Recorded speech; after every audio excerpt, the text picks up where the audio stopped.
Sanju, one of the big sectors that were in focus this week was the entire FMCG space. How have you read the news on Nestle as well as ITC, where there was that news about the loose cigarette ban in the state of Maharashtra possibly coming through? Given that most of these FMCG players have 30 to 40% of their sales coming from rural areas. I will not specifically comment on Nestle or ITC. Between the two, I like ITC. While the results for the fourth quarter were nothing much to write home about, the interesting point is that despite a 14 to 15% fall in volumes, the revenue growth, was still static. I had anticipated the revenue growth to actually inch several notches down, which did not happen. But personally speaking, I think there's so much to choose from within the FMCG space that you really don't have to get into controversial stocks like ITC or Nestle.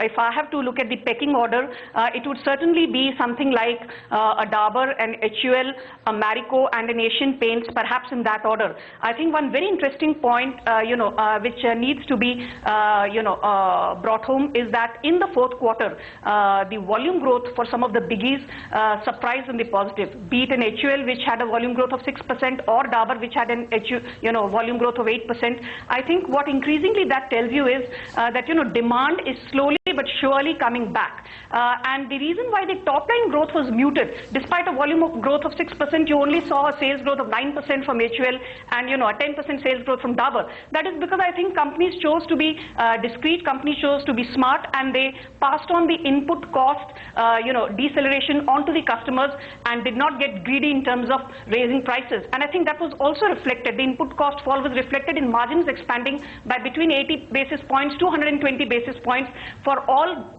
key players within the space, be it HUL, be it Asian Paints, be it Dabur, with the sole exception of Marico, which saw a small contraction in margin.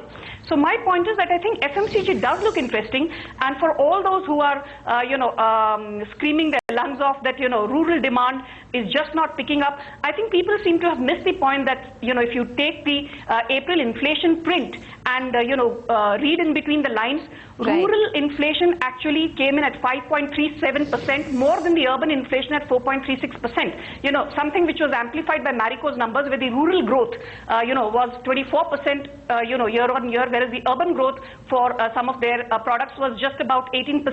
So I think rural growth is coming back into the system, but it will take a while before it becomes more visible and more lumpy.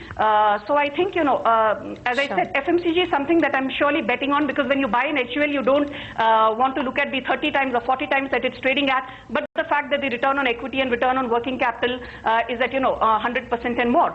So you look at different parameters for different stocks, and I think in terms of efficiency ratios, FMCG stocks certainly rule the roost. All right.